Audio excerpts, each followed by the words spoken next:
The following production is part of the Play Some Video Games podcast network.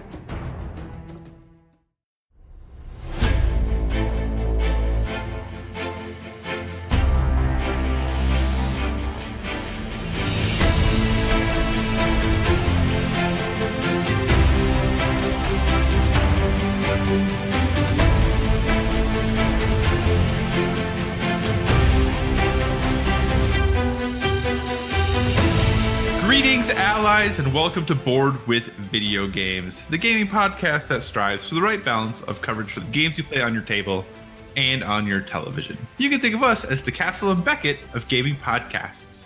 We're a proud member of the PSVG Podcast Network. I am one of your hosts, Kyle, and joining me on this co-op adventure, the guy who does this podcast with me just so one day I can be the inspiration for his best-selling novel. Josh, how are we doing this evening? I'm tired, but I'll take a Nathan Fillion comparison any day. You're tired, and we're like recording way earlier than we ever do. It's 8:49 here. It's like 2 hours earlier than normal. I know. But I'm not used to getting up at 6 a.m., so the day has taken a toll on me. It's part of the week. And I get up at 6 a.m. every day. Yeah. If I'm on a good schedule where I wake up at the same time every day, I'm more of a morning person myself. But if you give me the ability to sleep in during the week, forget about it. Yeah, I'm not a morning person, as demonstrated by the fact that Sunday morning I woke up at 10 minutes to 11 a.m. Oh boy! And I miss those days. Let's just say that the other person in the household wasn't too thrilled about that. I don't do that very often, but like I had been so tired at work, I had just been exhausted. And then Saturday, I ended up staying up too late playing video games, which was 100% my fault. But I was just beat, and so I woke up at like 6:30 and let the dogs out like I normally do and fed them. So I still did my responsibilities, and then I went back to bed and just didn't wake up till like 11. It was pretty great. That's life. Sometimes you got to do that. So, and Saturday I had to be up early because I worked the ACT and proctored a whole bunch of people who, with bright futures ahead of them. So it just was exhausting seeing all that ambition in one room, I guess. That must have been it. But this isn't a testing podcast, even though that's what I do for my job. This is a gaming podcast. So thanks so much for joining us this week, everyone. As always, if you have any feedback, questions, suggested topics, hit us up at Board with VG on Twitter, or head on over to Instagram, where Josh is posting a lot of pictures lately. Been putting out a ton of them over there at Board with VG there as well. You can find us on Facebook, facebook.com/Board with VG, and you can do that whole long form communication at boardwithvg@gmail.com. So, hey, that's a little bit of the housekeeping. Oh, yeah, and remember to use that hashtag #BoardWithVG. But enough of that housekeeping stuff. We're here to talk about some games. Josh, what have you been playing on your tabletop, sir? Well, quite a bit for my normal rotation, I would say. We'll say Century Golem Edition, the new fan favorite at the house, has gotten a lot more table time, I would say, this week. I will say the pictures you posted of that game, it does look really spectacular. Like, that's a really good looking game. It is so gorgeous. I can't get over, one, how easy it is to play. Two, how quick it is, relatively speaking, to play. You can get a game out in half an hour, which I think is like the perfect game amount time. And yeah, it's just the artwork. Every time I look at it, every time my wife and I look at it, we find something different, which I think is awesome. So I'm very happy with it. So I played it with a friend who had not played it before on Saturday night. And then my wife and I sat down. So we played Muse, finally, the game I got for her, which she was excited about. But I would say maybe 15 minutes in, she was like, why did you say this is for me? I don't like this game. This isn't but you didn't know. Me. You didn't own it, right? You hadn't played it before? Exactly. She said she wanted it, and then she was defending herself. She's like, no, I said thought it looked interesting. I'm like, no, that's not what you said. But I'll say, all right, so Muse is if you've played Dixit, it's a party game version of Dixit. So it does say it's playable for 2 players, which is what we played as. There's a 2 and 3 player variant rule set in there, but really it's a party game. Oh, okay. So the rules do change a little bit. And I wouldn't say for the better in our experience. Essentially, when you play 2-player, it's you are playing cooperatively, and that's really not what the game is designed for. So let me try to explain it. So you have these cards very similar to Dixie cards. They're very, very good artwork on them, but they're cards where a lot of stuff's going on in them. Mm-hmm. So it gives you things to kind of grasp on, like you can get different things from each picture, if that makes sense. And what you do is, I'll explain it to you, not the way the 2-player game is, but the way it should be played. So what you would do is you take a group of people, it doesn't really matter how many people, and you separate into 2 teams. And what you're going to do is you have a stack of, I'm going to forget the names, but you have a stack of cards, which are the artwork cards, and then you have a stack of cards, which are, we'll call them rules or objective cards. And what you do is the team to your left of who's playing is going to pick the first picture card, and then they're going to take 2 instruction cards. And then they're going to look at these cards, and they're going to look at the picture cards. So, and what they're going to do is they're going to pick an instruction card to go with the picture card. And it'll make sense in a second. And then what they'll do is, after they do that, the team that is getting the card that's given to them draws 5 more picture cards. And what these little cards say, I think the first one my wife got was like, hum a song that goes with this picture, or just tries that best describes what you're looking at, or name a film in the past 50 years that would explain the picture. So the opposing team gets to pick which one of those 2 you have to do to guess the card they can see, and then you have to draw 5 more random cards, shuffle them all together, and you lay them out in a row of 6. Okay. So your team can see it, and then you will do the instructions on the card. In the 2-player variant, you just pick what you want, but if you get 5 correct, you win, but if you get 3 wrong, you lose. Oh, okay. So the rules are a little different. I forget the win-lose for the party game version, but for a 2-player game, I have to say it's a no-go. Like, it's a pass. Gotcha. I'm interested to play with a group because I think from the way it played, it will be more fun. Mm-hmm. But the artwork is really nice. But I'll tell you what, there's a big difference between gameplay and nice artwork and gameplay and well, both. So Golem, mm-hmm. Great gameplay, great artwork. Muse, great artwork, bad gameplay. Huge difference between the 2 games. This is something we talked about a couple episodes back. So are we back to gameplay being king? Gameplay, yeah. I mean, in this situation, gameplay is totally king. I think it's, case by case basis, but like this for sure is an example of the latter. Gotcha. So, and I'll talk about, we played Apothecary. I'll talk about that next week probably. And then we played Sentry Golem, and then we played Potion Explosion to put a topper on the night. That was all in Saturday. That was all on Sunday night. That's a pretty packed night. Yeah. So no luck in getting that Potion Explosion mat? No, like Simon is so... So it's nice that they responded finally, eventually, though. They did to me, but my wife reached out to Horrible Games on Facebook. Mm-hmm. And then, let me mute that. And then they responded back to her and said, you need to reach out to, and they didn't say Simon, they said something different, but I pieced it together. They were like something US. And I was like, okay. Oh, Cool Mini US or something like that. All right, Cool Mini or not. Yeah. So she didn't know what that meant, though. Cool Mini US, she didn't know, and I didn't necessarily right away.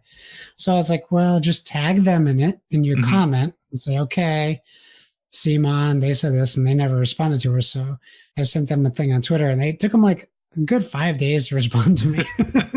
Well, all they really said was, no, you can't get it. You can get it on eBay. It's about $20 a mat, though.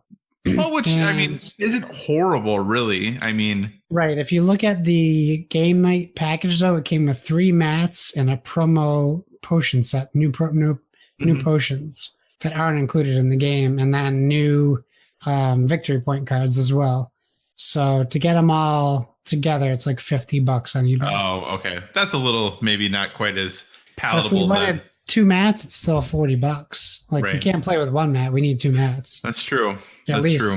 and it's a 4-player game. So Yeah. We, as someone, back in the day who played a lot of Magic, yeah, I had many a playmat. Yeah. So $20 for a playmat. I'm like, it's not horrible. It's not too bad.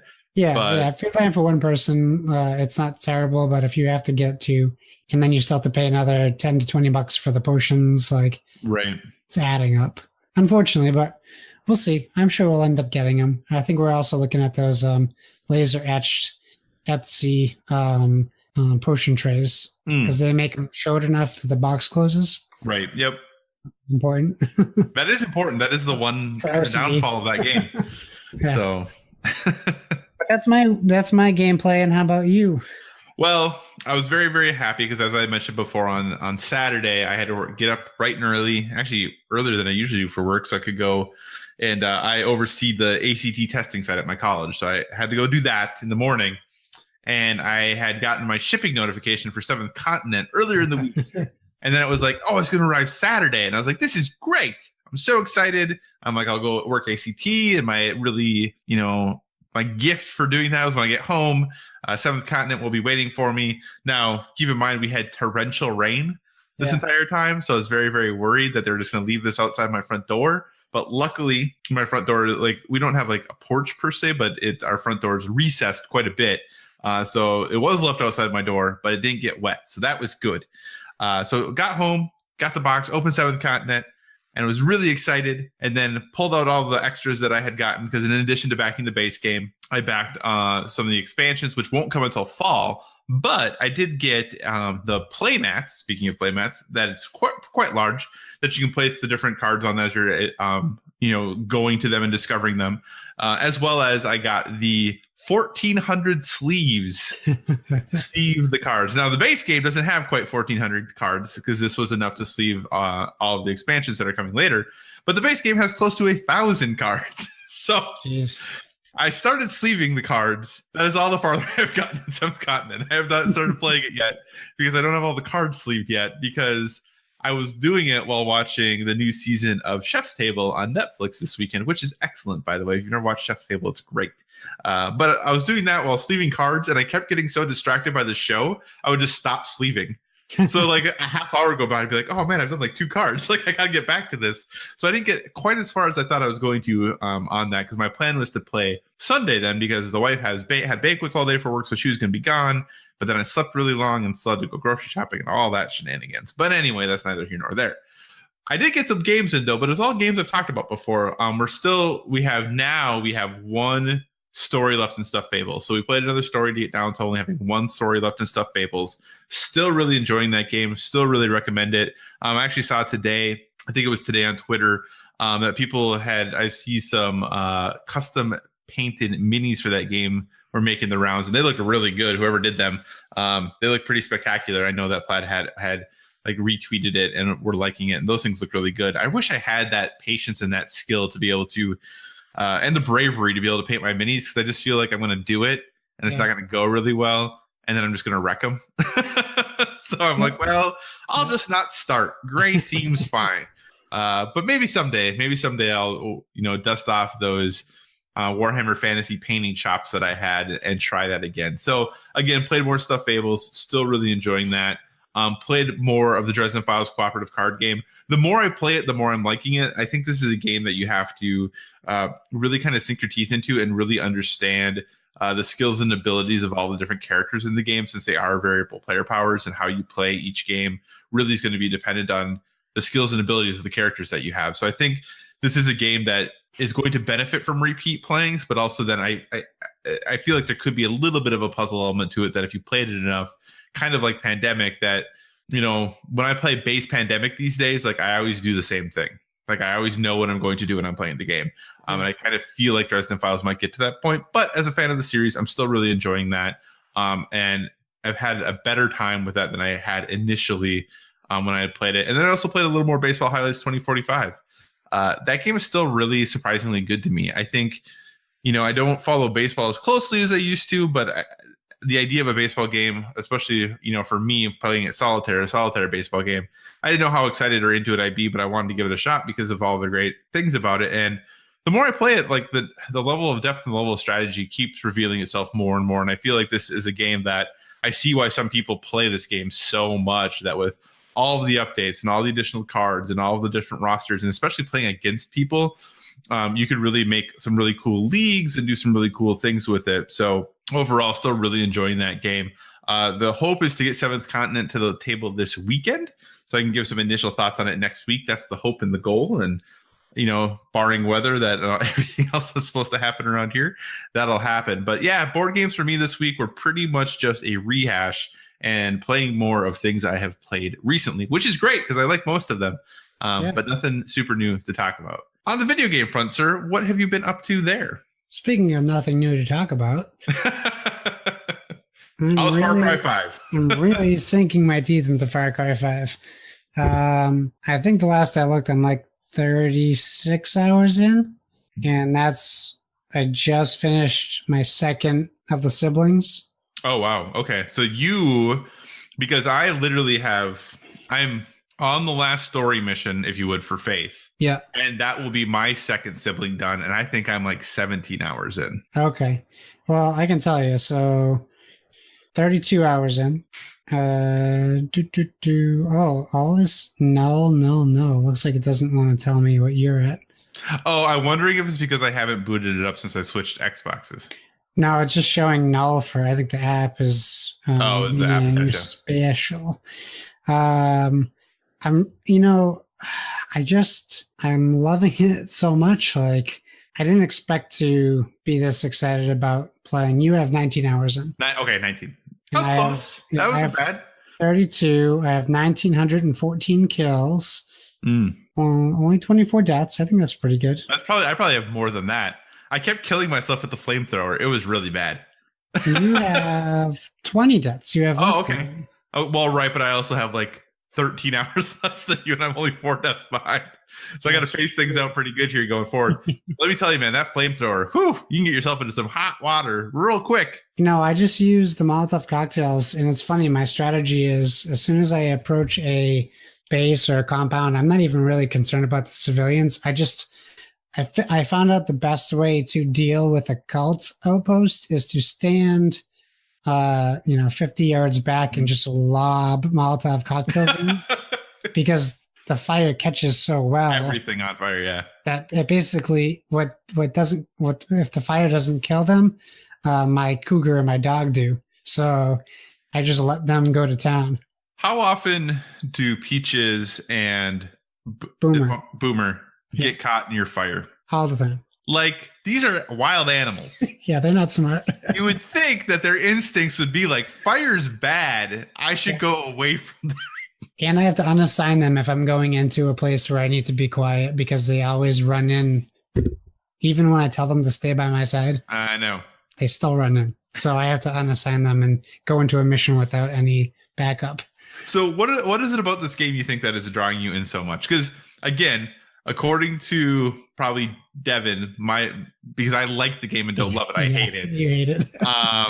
Donnie, I know, loves it. You love it. Like, What is it about this game that is drawing you in so much? I don't know if I can speak to like a defining specific thing, but I really enjoy the story ish. Mm-hmm. Like, I enjoy it enough that it sucks me in, but I'll read every note, but only read as in like clicking the X button to read it. Although, I did see like some of the notes will tell you like where things are. Yes, they will. But I find that I find them anyways. Mm-hmm. So I started really paying too much attention. So I'm not looking at the finer points of the story, but the main, I just find it fascinating, like, because I know that it has so many parallels to the real world. Like, I just find it like, I don't think I've ever seen a story similar to this since maybe Spec Ops: The Line, where I really felt where it blurred the line between how a good guy and a bad guy can think, because like I'm not sympathetic to the seeds, but I can understand when you're doing the Bliss story, you're doing Faith's storyline, and like they have her say a lot of things that like are very leading and very persuasive. Do I believe anything she says? No, but I can believe that my character would, like in the situation that they're thrown into. And the reason why I parallel it with like Spec Ops is because it's kind of like a brainwashing in both games. Like you're playing a character that is being led by a greater narrative to change their views. And you're kind of fighting against that. Like you don't want to. In Spec Ops, they kind of push you and make you take that leap without you knowing, without spoiling anything. For people who still want to play it, since it is back compat. But you should play it if you've never played the game. Yeah. So I find like, and I really feel like everything that I'm doing is leading to my character doing something I don't want my character to do at the end of the game. Okay. Just a guess. But I really feel like it's going that way. Like if you do the Faith stuff, they make you do some things that you don't have a choice but to do, that I would never choose to do as a protagonist in a game. Let me ask you something really quick about Faith's thing, and I'm going to try to do this as spoiler free as possible. Early in the story with Faith's thing, they have you do a thing involving a statue. Yeah, on the statue, yeah. Okay. How after that yeah, does the game continue? Do you get what I'm getting at? Because you look around you, right? But then you're like doop to doop to doop to doop, and just moving on, continue on with your day. How? I don't know. I know it's a video game, but like when they lay the groundwork that like everyone else like this didn't go super well for them, but then your character's like, oh, I'm great. I don't know if you necessarily do it. I don't know if you necessarily do it. I think it might be not an illusion. But you hallucinate that you did it? Hallucination. I think it might be her power is so great that I think you hallucinate. Even like, this is not a spoiler because I won't reveal the details, but even her boss fight, I think is realistically a hallucination. You're doing stuff in the real world, but it's not what you're seeing. Gotcha. So you're hallucinating and doing what the outcome is because of what happened in the real world, but it's not what you perceived that you were doing. Gotcha. But anyways, it just sucks me right in. And I want to do the side quests because the characters in this game are bonkers. They're so crazy. I got super close during Tweak's side quest. Yeah. I'm skipping everything he said because I was like, I not want to play this game. Yeah, I didn't love his side quest. Okay.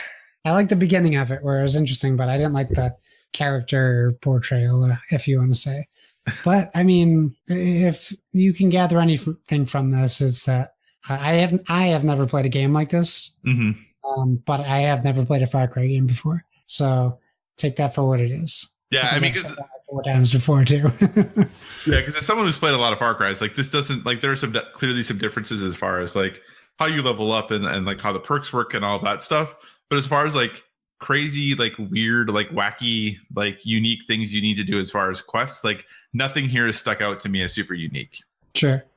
So, but I'm really glad that you're enjoying it though. That's great. I'm glad that you're having as much fun with it as you are. Like I am very, very pleased that it is striking a great chord with you. That's great. Good. I'm glad because I am super happy. And I never would have played it if it wasn't for you. So I'm thankful that we have it. Yeah, it's good. We've never played it together yet, but no, we still have to figure that out. Maybe someday. So have you been playing anything else or has it just been Far Cry 5? No, I did play Far Cry. I did the arcade mode real quick. I've heard not good things. I haven't tried it yet, but I've heard not good things. It's not super great. I mean, it might be better co-op, but it's not super great. It's like, I mean, people can create levels, which is cool, but the ones that I played were created by Ubisoft, and they're just like short, repetitive missions, wave after wave of bad guys, pretty much. So I didn't love it. I just played 2, and I was pretty much done. Gotcha. Okay. But you get silver, and you get like trait points and stuff, so there's reasons to do it, but I don't see a reason to go back to it unless we tried it together. Okay. Gotcha. So Yeah, so I, at long last, finally, as I have thought about it and hemmed and hawed with, I traded in my old PS4 because I recently got a PS4 Pro. Traded in my old PS4 and my Xbox One S because GameStop is having a deal currently where you get extra trade-in value, and I had a little bit extra credit sitting there that I hadn't used yet, so I traded those two things in. Used a little bit of that extra credit I had laying around and got an Xbox One X for $50. Hooray! So I was like, well, it seems like a good upgrade. Like I'll spend $50 for it. And I didn't really have a place to put my other PS4. It was literally sitting like on the floor, like next to my entertainment center. I'm like, well, I don't know what I'm doing with this. So it was just sitting there. And I'm like, well, it's going to be replacing my Xbox. So this is perfect. So I went and got that. Got that all set up. Decided to download some stuff on it. So re-downloaded Far Cry 5 and all that good stuff. And then I was like, for the last, I don't know how many years, every fall I have played Call of Duty, but I did not play Call of Duty this fall. And I've had a hankering to play Call of Duty. And everyone talks about how nice the X looks. So I was like, well, let's get a game that has, 4K HDR, all the fun bells and whistles to work on my 4K HDR television. So I went and rented Call of Duty. Yes, where I live, we still have a video rental store. Actually, many of them. And they rent video games. So I went and rented Call of Duty World War II for my Xbox One. And it's more Call of Duty. It's really good. Like the story so far hasn't totally gripped me, but mechanically and how it plays and how it feels like Call of Duty. It looks really pretty. It's actually maybe it's kind of in this odd place because I think it's very uncanny valley right now with like being in 4K and like it looks great, but it's still, like also just feels weird. Like when you're looking at it, I'm like, like I know you're not really a person, but you look a lot like a person, but I know you're not, so it's a little, so it's a little bit weird, and I'm sure I'll get used to that with time. But yeah, like obviously there's a lot of horsepower pushing out there, and it looks good and plays well. I gotta say though, I got an Elite controller when I got my Xbox One S, and I just cannot get used to that thing. Like I really have wanted to use it for shooters mostly. And the more I play with it, like I can't wrap my head around the use of that one. And I think it's because I use a scuff on my PS4. So I have a PS4, so I have like back paddles. So I'm used to that. So that's not the issue. I can't, for whatever reason, like on my scuff setup, the left paddle is the X button on the PS4 and the right paddle is square. So usually I play it in Overwatch. So left is jump and right is reload. Like that's kind of what it is. So when I set up my Xbox controller, I did the same thing of like left being jump, but then that's A, and right being reload, but then that's X. And if I'm playing with a gamepad, like if I'm just playing on the regular controller, if I have a quick time event or something that says like hit A or B or X, I don't have any issues doing it on the gamepad. But like if I try to use the paddles, like my brain like breaks. Yeah. So I was trying to play Call of Duty, and there's a couple quick time events like early on in it, and I was failing them over and over again because my mind could not get past when I saw X left paddle, but that's not what it is on the Xbox One Elite controller for me. So I can't decide if I should remap it so that X is where X actually is. Right. But then I'm like, well, but then when I go play like Overwatch, which I would eventually like to someday, then jump is going to be in a completely different place. Yeah, that's weird. So that's not a fault of the controller. The controller feels great. It's got good heft. It really holds up. I just, for some reason, like I don't have any problem when I'm just using the regular controller. I just, for some reason, with those back paddles, like it like melts my brain and I can't figure it out. But yeah, so Call of Duty, it looks good. It plays well. The story's been fine so far. I'm only a couple hours in, which is apparently like a third of the way through the game. But yeah, so not too bad. But I was looking for something to hold over until we got to God of War. So I should hopefully be able to finish that before Friday. So that is what I've been playing on there. Hey, do we want to do emails first? Yeah. Let's do emails first, because you were all so swell and sent us some emails. So let's go ahead and we'll tackle that, and then we'll get to our topic of the week. I will start with our first fantastic email / question. As you know, you can email us boardwithvg@gmail.com or hit us up on Twitter at boardwithvg. Our first question comes from Paul Calico at pcalico84. Okay. What is the proper way to use a draw 4 wild card in Uno? House rules, paper rules, whichever or both. What's the way y'all use it? We get rid ASAP because it's 50 points in our hand. Josh, when was the last time you played Uno? It's been a while, but Uno's like a beach house, like vacation house kind of game. Again, that just kind of suits everyone's palate. Yeah. So if it's something we have, or I have a couple versions of it. If we remember to bring it, we play it. I'm vaguely remembering. Isn't there a rule you can't play it if you can play a card? Okay, so you can't. If I recall, the official rules are. And watch, we probably should have looked this up. Yeah. But the official rules are: is if you have the same color card, like if you have same color card available, you cannot play the Wild Draw 4. However, right. If you have a same number that's a different color, you still can play it. Right. I believe is the official rule. So I mean, yeah, I'd like to get rid of it as soon as possible. But if I don't think I'm going to win, I'll hold on to that till I can really screw someone over. Well, you can lie, right? When you're playing face up. Well, right, but I'm saying like you can lie and like even if you don't, you can still play it. Right, I get what you're saying. Yeah, if someone challenges you, right, then they have to draw 6. I think if they are telling the truth, and if you were lying, you have to draw 4. I think. Yeah, I think so. Yeah. So. But yeah, usually I'll hold if I know I'm not going to win, I'll hold on to that and try to really ruin someone's day. But that's just how I play games like that.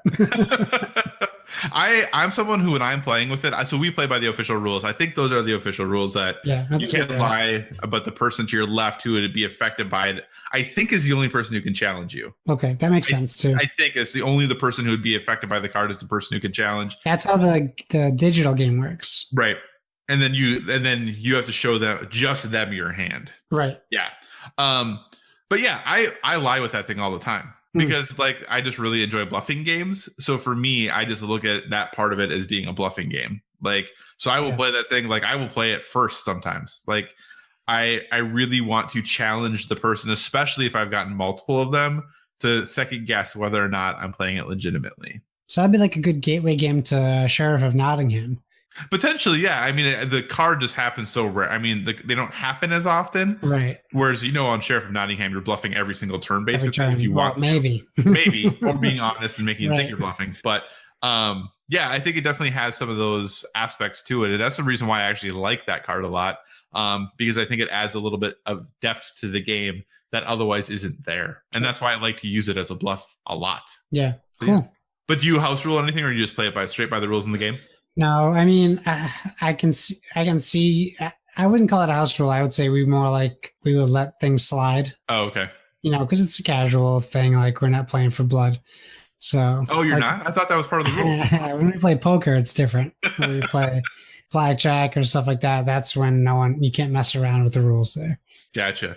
I believe our next question is from Kevin. Is that correct, sir? Yes, Mr. Kevin Austin.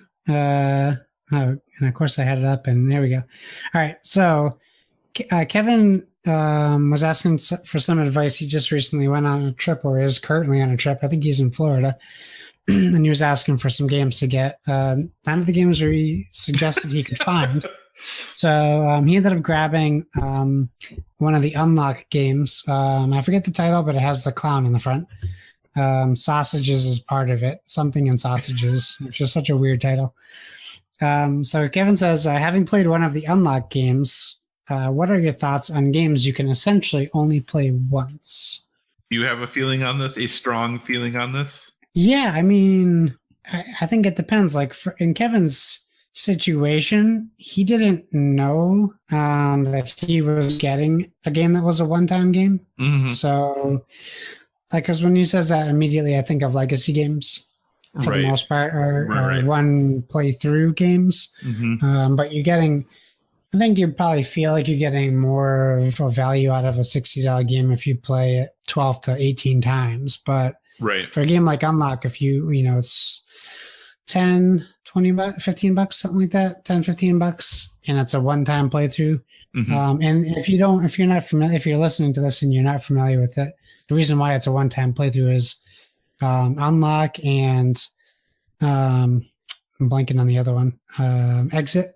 There are games, those are escape room games, and they are timed, I think, an hour. And once you have played the game, the resolution to the puzzle, so there's no real reason to play the game again. So I told Kevin when we talked, and I'll say it again for anyone who doesn't know, what we found out, I kind of looked into them before we bought them, and ultimately, I follow Matt Morgan on Twitter, and he's the guy who runs the tabletop stuff through PAX, and his answer was, well, what you should do is after you play unlock, you should gift it to a friend. Put the cards back in the order that they were in, gift it to somebody that you think would enjoy it, and then do the whole pay it forward method where they give it to two of their friends. And my wife came up with the idea, do like a library card checkout system, and people put their names, how many people played, the date, and if they won or lost, and then put that back in the box and pass it on. So people can see who played, how many people played, if they won, etc. Just to add a little bit more cooperative nature to it, I guess. Not necessarily in the gameplay portion, but you feel like you're getting something, like checking out a library book and someone wrote their name in the corner kind of thing. So honestly, we own 3 copies of Unlock, 3 different games, and we haven't even played one yet just because I kind of want to play with more than just the 2 of us. Right. Is it the squeak and the sausage? Yeah, squeak and the sausage. That's what it is. Yeah, so I'm actually totally fine with this. I think it is unfortunate if you don't know when you buy it that it's only a one-time play. I think that's definitely a bummer, and I think they probably should do maybe some better job of marketing or marking on the outside of the box of letting people know that. And maybe they do. I don't own any of the games, but board games tend to have the idea that you get to play this game over and over and over again. So I can see it very much that if you buy it, you just think you can play it as many times as you want. But in general, I don't really have an issue with this. I look at things and obviously there's exceptions to the rule, but in video games, like the Telltale games, I always wait till they're on sale. I buy them for $15 and I play through them once and I never touch them again. Right. Good experience. I enjoyed my time with it. And granted, that's longer than an unlock game is, but there's many, many opportunities in video games for me to replay games, and I don't. I look at time stories. Once you play through a time stories module, you can't play that again because you know the answers. So again, though, you might get multiple partial playthroughs of it as you try to get all the information, and it's going to be longer than an unlock game is of 45 to 75 minutes. But I still think you can do, those games allow you to do cool things that you could never do in a game if you had to make it replayable. So I think because of that, I'm okay with the fact that those exist. But I do think it should be something that is marked clearly on the box because, we're really into the board game hobby. So we know that when we go to buy it. But the average consumer at Barnes & Noble or Target probably doesn't. And they have this perception that, hey, I'm buying a board game, I should be able to play it over and over again. So that's my thoughts on it. I think maybe being really clear about that on the boxes would be great. But I'm totally okay with games being that way. Yeah, for sure. All right. And our final question from super listener Shipleg at Dopalicious on Twitter. He says, Azul looks great. Rumors in the wild they may be releasing a giant version. I want it already. Thoughts on giant versions? It depends on how giant. You like big games. I saw there's a life-size Smash Up that makes its rounds at the PAX conventions, and that's too big. I can confirm, First Plague, that they are releasing a giant version of Azul relatively soon, so you'll be able to get your hands on that. And I think from the pictures, it's not giant; it's just bigger. Okay. And I think for Azul that works because as much as I like it, the tiles are small, which is fine for the game. But I think from what the pictures look like, and it's hard to necessarily get the scale on the pictures, but it definitely looks better, bigger, maybe 2 times bigger tile size, if I had to guess. But they didn't have comparisons with the other tiles next to it, so you couldn't really tell super easily. But yeah, I mean, it really depends on the game. I could go for a bigger version of Small World. I find some of those pieces are a little super small. deluxe big version of that. They did a collector's edition. Okay. But that thing was $500 or something stupid like that. So yeah. If they make it affordable, I think we own Travel Catan, so I shouldn't just necessarily speak of bigger versions. They can go either way, but I don't know. My opinion depends on the game, but yeah, I'm all for it. What about you? Yeah, I enjoy things like that. Now, if they were making an Azul that was really big, so I could play it like as a yard game, that would be awesome. Like, I'd be totally down for that. The wife and I have actually made our own like yard game size versions of like some board games. Like, we have like a yard size Jenga and things like that we've built ourselves. And I think stuff like that is cool. Like, and it, obviously it tends to have to be a little bit of a simpler game, and it's better for something you can walk away from and come back to. But I think whether they're doing it just to create this new version, because obviously like this is, I'm sure, is probably directed towards people who thought like, hey, Azul's cool, but it looks so beautiful, I would like to see it bigger. Same with like there's a big version of Hanabi that's the same way, where you use like the tiles so you don't hold them in your hand, but you like set them up in front of you facing out. Like, I think that stuff is neat and cool, and I think it's a good way for, if you're really into a game, to supplant or increase your collection, or kind of have this cool thing. But then when a game's been successful and they're like, hey, like Ticket to Ride, like what's one of the first thing everyone does? They get rid of those little cards and they get the big ones. I think that doing things like that, when the game was originally developed as a way probably to save a little bit of money, and now you're like, oh, this game is successful, it's a hit, let's make this cooler, bigger, awesomer version of it. I'm all for it. I think it's great. I just want more yard size versions, like super big, like walking around my backyard, laying down Azul tiles. Like, that would be awesome. Or Catan. Or Catan. Yard size Catan would be really awesome. It'd probably be really expensive. Yeah. But I think yard size Catan would be really, really good. And then you could like walk around to trade with people. Yeah. Like, you could like have like little bundles of wheat that you give them, and like that'd be awesome, wouldn't it? Carry sheep around with you. I'd be like, here's my sheep. Like, that'd be great. Yeah, maybe inflatable sheep. That'd be fine too. Like, so yes, I think Shipleg, it seems like we are all for big versions of games. So, hey, speaking of big, there's a pretty big game. What? I just said dun dun dun. Oh, gotcha. I was like, dang, was there another question I missed? Oh man, that was such a good transition too, and then I wrecked it because I got self-conscious. No, I got self-conscious. So hey, there's this little game dropping this end of this week called God of War. Reviews dropped. Yeah, reviews dropped last week. So it's got this little guy named Kratos. He runs around with a kid. And I'm someone who's really been looking forward to God of War. Obviously, I'm a Sony fanboy. I'm the person who thinks everything they do is great, which isn't true, but that's what everyone says, that I say. But I'm really looking forward to this game. And honestly, I was pleasantly surprised by the reviews. It's currently sitting at a 95 on Meta and OpenCritic, which is pretty solid. I think the lowest professional critic review for the game is an 8, which is pretty impressive. And there's a lot of reviews out there, and I haven't read too many of them. I've been really trying to stay, as radio silent as I can, because I'm really looking forward to this game. But there's some reviews proclaiming that this is, hands down the best PS4 game of the generation. Seems great. And there are others who are saying that, like Breath of the Wild last year, that this game represents like a shift or a step forward for all gaming moving forward, that like all future games are going to be compared to, what God of War has done. Now, one could argue that's probably a lot of hyperbole going on there. But we just wanted to take a couple minutes tonight to talk a little bit about hype. We're not going to talk about God of War because neither one of us have played it yet. But we want to talk about the hype that surrounds things. Like, and do we buy into hype? Do we like hype? How do we control it? Or do we just let ourselves get wrapped up in it? How does hype, how do we feel about the hype machine, especially in games, board games and video games? Like, hype is something that is something we're regularly looking for and regularly dealing with, and kind of what our thoughts are on it. So, Josh, sir, as the most excitable person I know on the PSVG crew, what are your thoughts on hype? How do you handle it? Do you like it? Do you hate it? What do you think, man? Hyperbole. It's a project's greatest ally and worst enemy, depending on the situation. Mass Effect Andromeda hype worked. Still haven't gotten that phone call. Worked against it. It worked way against it, and that wasn't even obviously. And that's a good example of the hype train. So it starts with one person, and then that's where it starts picking up steam, right? And hype isn't always good.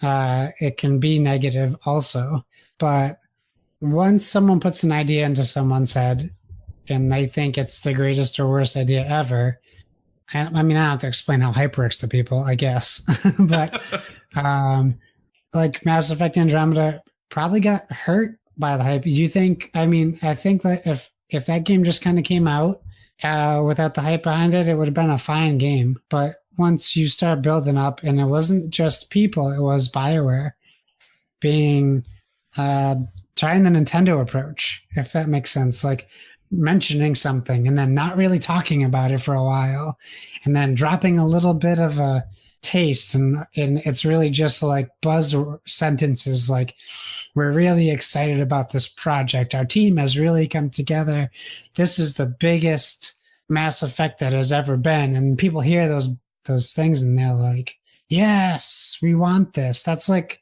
I just think Nintendo does that, but they do it well, and they do it, I think, properly, because I feel like most of their games, they meet the hype that they're building. But like, you know, Zelda was a victim of bad hype for a while because it kept getting delayed, and you can see how that affects probably one of the most toxic environments online is the gaming and is gaming culture.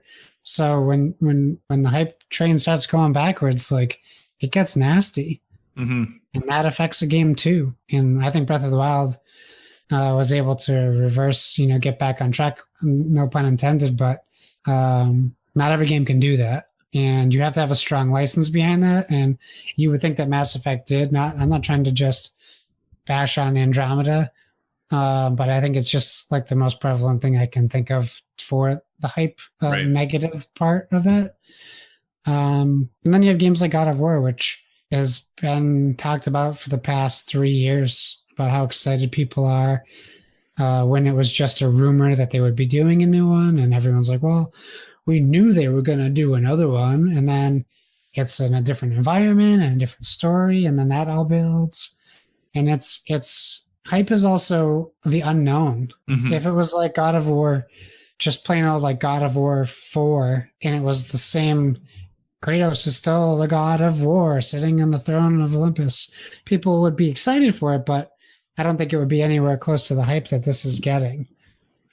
So what responsibility do we have when it comes to hype, right? Because, like, you know, using Mass Effect Andromeda as an example, I actually wasn't super hyped for that game because I was really worried because we never saw anything about that game, right? Like, they would talk about it and you'd hear things about it, but like, we didn't see gameplay until like a few months before, 6 months or whatever it was before it came out. And granted, there is the now, you know, Bethesda like announces a game at E3 and drops it in the fall, but usually you get like extensive gameplay with it. Like, we hadn't seen anything for that game. So I was worried because I was like, we haven't seen anything. Like, they're talking about this game, but we haven't seen it, you know? And I think, you know, for God of War, that's part of the reason that like my expectations were like, I was looking forward to the game and I knew I was probably going to play it. And I wanted it to be good. But like, from the E3 reveal, like, that section of the game is almost all we ever saw for like up until just recently. Like, we got little snippets of like gameplay footage, but that was like 2 minutes. Like, they weren't showing these long, like, I mean, Days Gone, which is now pushed to 2019, got a larger gameplay reveal at E3 2016 than God of War did. You know, and we still, up until a few months ago, we still had seen more of Days Gone than we had of God of War. So I was like, man, maybe this God of War game isn't going to be that good. I don't know. You know, like, I really wanted it to be good. That makes sense. So how much does our, you know, trying to think critically about things and really analyzing the information we have, how much is that responsibility on us? And how much is that responsibility on, you know, BioWare who's trying to sell a game, on an EA who's like, we got to make money, you know, like, we're a business, we're trying to sell this thing. Like, where does that responsibility lie? I mean, I don't think game companies can really control it that much because, all right, so I am a pretty excitable person, but in comparison to gaming culture and gaming groups, I don't even touch the lower threshold. Like, you can't control hype, and the best way to explain that is just the reveal of the Smash Brothers logo. And you look at and there were reaction videos out there, and people were acting like, I don't know, a nuke dropped or they won the lottery. Like, you couldn't even tell. It was just chaotic reaction. So I think that it rests on the gamers, but people need to have they have to hamper their expectations. We have to, if we don't want the hype train to overtake a game or a console generation or a company, it needs to start with realistic expectations. All you're really doing is disappointing yourself if you let the hype over supersede the game. Like if you're like me and I was like, Mass Effect Andromeda is going to be the best game of all time, whose fault is it that it didn't meet those expectations? It's my fault, because BioWare wasn't out there saying this is going to be the best game ever made. They did not even come close to saying that because half of their studio was leaving or getting fired. But that's a different story. So like, I think it's on us. But it's also on educating yourself. Like if you wanted to possibly spoil God of War for yourself and you watched every video to kind of get a better idea of what God of War was going to be, you could probably tell me 2 weeks ago if that game was going to meet expectations or hype based on what they released. Not every game releases as much info as God of War eventually did. But you're right, like leading up to it, they really only showed a 5-minute demo at every event for 2 years, but you could tell it was real gameplay. Right. It is interesting though, because apparently like everything they have ever shown is within like the first 2 hours of the game. Which is good. Yeah, no, absolutely. Which I wish movies would do that with their trailers. I know, right? But well, I guess they do because the whole movie is 2 hours and they show stuff from the entire 2 hours. That's true. So, when you think of, board game, video game or board game, is Mass Effect the last game you were super hyped for that you were let down by? That I can remember. I mean, there may have been a game I played since then that I was really excited for. I mean, Donnie got me excited for Everybody's Golf. Oh, Donnie. And then he decided to tell me he doesn't like it 2 days after I bought it. No, I think he still likes it, but I think he said it let him down.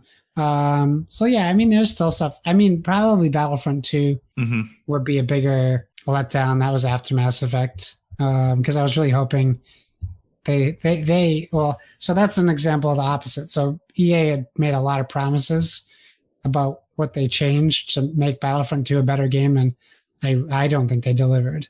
And I think like I'm a really big Star Wars fan.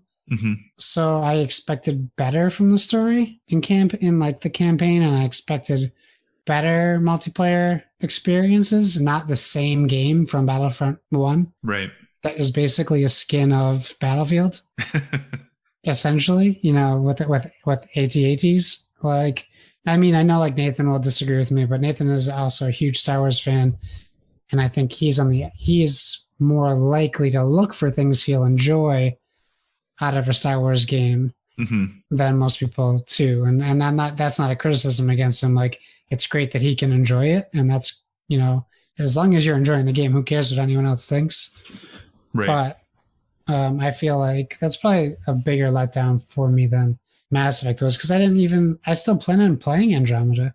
I have no aspirations of playing Battlefront 2 unless I have to get a PS4 Pro that comes with it.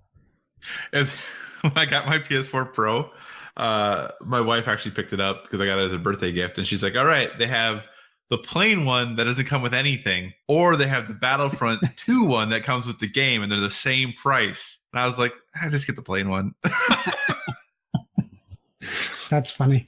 Well, because I was like, I don't know if I'm going to get around to playing Battlefront 2. If I'm going to, it's only going to be for the campaign. And I think the thing's kind of ugly. So I'll just get the plain black console and we'll call that good. Has there been, hype is an interesting thing, because I think the reverse, anti-hype, low expectations, I guess. Yeah. I actually really enjoy playing games with having low expectations of them. Yeah. Because I think some of my most fun gaming experiences have been games that I had no expectations for that surprised the heck out of me, right? Yeah. Like I'm trying to keep my expectations tempered for God of War. I'm looking forward to playing it. I have the day off of work. Clearly, I'm looking forward to playing this game, right? And I'm trying to keep my expectations in check, but I can't get rid of completely all of the commotion of all of the things I've heard. Like, I haven't watched any reviews. I haven't read any of the news stories like the PlayStation blog is posting this week about it. Like, I'm trying to not listen or read anything because I want the game still to be a surprise to me. But the fact that I'm scrolling through Twitter and seeing like all these people like just be like, oh, best game ever, like favorite game on PS4, like moves a generation forward. Like I can't, no matter how much I try to temper things, like I can't not unsee that, you know? Yeah. So then when I play a game like Rise, which everyone was like, meh, I had a lot of fun with Rise. Like that was a really good time. And I think it's because my expectations were like, all I had ever heard was how bad this game was going to be or how fun it is. And I think that sometimes, you know, hype is cool. Hype is fun. Like it's really cool to be involved and be in the know and talk about things we're all excited about. Like that's why we love E3. That's why we love like Gen Con. It's like we love those things to be part of, you know, celebrating the things that we really love and we're passionate about. But sometimes it's like, man, I wish sometimes I knew less, not as far as what was coming up, but what people thought about those things. Yeah. You know? And we're guilty. We have a podcast where we talk about things and what we think of them, you know? So I sometimes wish that we did a better job of, you know, like the fact that you compared the story of Far Cry 5 to Spec Ops The Line. I mean, just similarities. I don't think it's as good. I was about to be like, dude, seriously, we need to have a conversation here. Yeah. But yeah, I mean, I think that sometimes we do ourselves a disservice because we get so excited about things that we actually might enjoy our experiences more if we knew less about them. How do you decide how much you're going to read about any game, board game, video game? How do you decide, like, if you're interested in the game, like how much you're going to read about it? Like, I know I'm looking forward to State of Decay 2. Yeah. You're looking forward to State of Decay 2. Mm-hmm. IGN just did their IGN first about it, or currently are in progress with it, one of the two. Yeah. Have you watched any of the videos? Have you read any of the stories? Have you done any of the stuff to follow up with that game, and why or why not? So for video games, I typically won't read much. I'll pop in on a video maybe just to see the gameplay, because that's kind of the most important part to me. Because there's so many different audiences for each different game that you never know who you're listening to, if they line up with what you would agree with or how you would enjoy it. So I did watch a video of some people playing State of Decay 2, and I probably only watched 60 to 90 seconds just to get just a little snapshot of the game. I'm like the opposite for movies. I shouldn't watch trailers. But you do, don't you? I can't get enough of them. I love movie trailers too. I think they're great. But like I would have been happy not watching any trailers for Infinity War. But I think the hype for movies works better than it does for video games because it's less of an investment of time. So like if I see a movie that I was really excited to see and it's bad, it's just 2 hours of my time that maybe I'm not happy that I wasted, but it's only 2 hours. It's not buying a $60 game that then all of a sudden I don't want to play. Right. You know, and then board games for the same. I'll pretty much watch a YouTube video or I'll watch Dice Tower because I know on Dice Tower, I pretty much like 60% of the games Tom likes and 90% of the games Z likes and 10% of the games Sam likes. So like I know who I'm watching. Right. If I can tell from their opinion of the game, if I think I'll like it. Gotcha. I can easily, and then board games, it's kind of important to know how the game plays. So I do a little bit more research on board games. But overall, yeah, that's kind of, but what about you? Like, how do you do? Are we going to start calling you the other man of the people? The other man of the people? But yeah, so it's interesting because for me, video games, once I have enough information to know I'm interested in, I try to not really look or read about anything else. Spider-Man PS4, not going to look like, I'm really appreciative of the fact that like, Game Informer, like I enjoy the folks there. I love the fact that they still make a print magazine, so I try to support them. Like I subscribe. I'm not reading that cover story, which I feel like is I feel like a jerk about because I know they work really hard on them. But like I watched their video and like the first like 101 questions thing, the rapid fire question things they did, and I was like, I have everything I need. I literally will not watch anything else for this game until the game comes out. Right. I'm good. That kind of tends to be with video games of like, once I've determined that I'm interested in or I'm seem like super interested in it, like I tend not to really watch anything else about it or read anything else about it. State of Decay 2, like I really enjoyed the first one. I watched about 5 minutes or so of co-op gameplay And I was like, yep, I'm good. That's it. Don't need to know anything else. I'm going to get this game. It looks great. It looks like what I was expecting it to be. I'm looking forward to it. Board games, actually, I will look, read, watch everything. Yeah. I don't know why, but it doesn't bother me. I don't feel like my enjoyment of the game is affected any by how much I know about it ahead of time. In fact, I feel like often it's enhanced by the more I know when I sit down to play it. And I think it's because learning rules can be such a frustrating part of board gaming, or a challenging part of board gaming, that the more you know going in, it seems like that part becomes less of a hill to tackle or a hill to climb. So the just experience seems better to me. But you wouldn't watch a video on like Pandemic Legacy though, right? No, absolutely not. Not on Pandemic Legacy. True. So that's more in line with like film and games. I will say this about Spider-Man. I will wait. I'm still waiting to watch a gameplay reveal that is gameplay. I'm still not sold. Everything they've shown you is if you watch any of the Game Informer stuff, that's all gameplay. That's them playing. I haven't yet to see anyone play though. It's all the same demo from E3 that I've seen. No, there's some different stuff in there. Well, okay. It's open world. It's open world New York. But I mean, the same exact scene is unfolding in everything I've seen from the different companies play, where he fights the guys inside that 30th floor of a building. Oh, and right.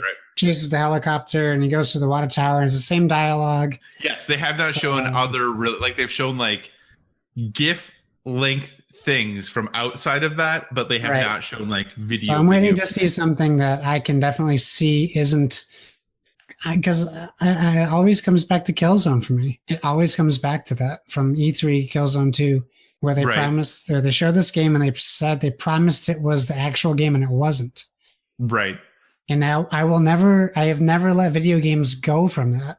Have you seen Daniel Dwyer from NoClip? Have you seen his Horizon Zero Dawn documentary? I started watching it, but I wasn't able to. Specifically about that thing and how that happened. Yeah, which is fine. I mean, it happened, but it's something I have just this thing I can't get over. So I think Spider-Man looks incredible. Mm-hmm. But I need to see a little bit more to believe it, if that makes sense.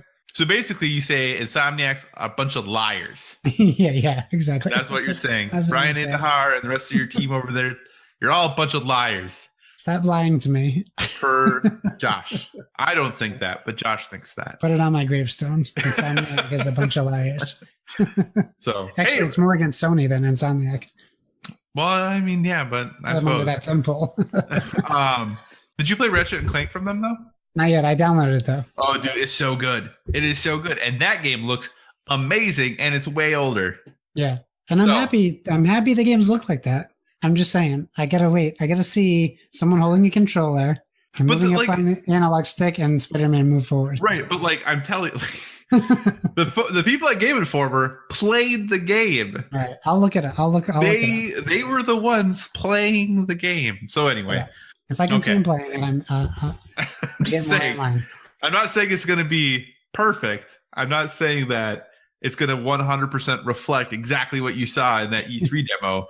But I'm saying people have played the game and it plays like that. Yeah, it doesn't need to reflect the E3 demo. I'm pretty sure in the E3 demo it was rendered to look that good. I want to see someone playing it today where it doesn't look. Oh, then go look at some Game Informer coverage. So I'll do some homework and I'll talk about it next week. Sounds good. Hey, hype. We hope that you're hyped for this episode and hyped for all future episodes of this wonderful podcast. But hey, I think it's time to call this one or bring this one to a close. Josh, what do you say, sir? Yeah, I'm hyped for sleep. Awesome. So where can people find you on the internet, Josh? Oh boy. Well, let's do this proper. Thanks for joining us, everybody. Remember, you can find us on all social medias at Board with VG. That is Twitter. That is Instagram. That is Facebook. That is Gmail at boardwithvg@gmail.com. I don't mean to brag, but we've really only gotten 2 emails at our Board with VG account, and one is from Renegade Games and one's from Tom Vassell. So that's true. That's very true. So we're doing pretty good. Just say that without any more info. Yeah, I mean, you can find me at Josh Bones on Twitter. I won't plug my Instagram anymore because I'm basically just posting my board game pictures to our Instagram anyways. If you want to see pictures of my kid, you can check me out at dad. No, I changed it. Baloney_Barboni on Instagram. And I promise we just emptied out my office room, so I'll get my PC up and running, which means I'll get my BGG thing updated, and then I'll let you guys know where you can find me, and maybe I'll start updating my games played on that. Oh, I should probably do that too. Yeah. Where can we find you, good sir? So you can find me in all the places: Twitter, Instagram, PSN, Xbox Live, Board Game Geek, at Psychocross, CYCOCROSS. I have a Switch friend code. I don't know what it is. I haven't turned my Switch on in like 6 weeks. So, but hey, if you find me and really want it, let me know, and I will turn it on just to give it to you. So, as always, everyone, if you have any suggestions for future topics, questions, thoughts, anything like that you want to share, reach out to us on those social medias that Josh talked about. And remember, everyone, whether it be board games or video games, never stop gaming.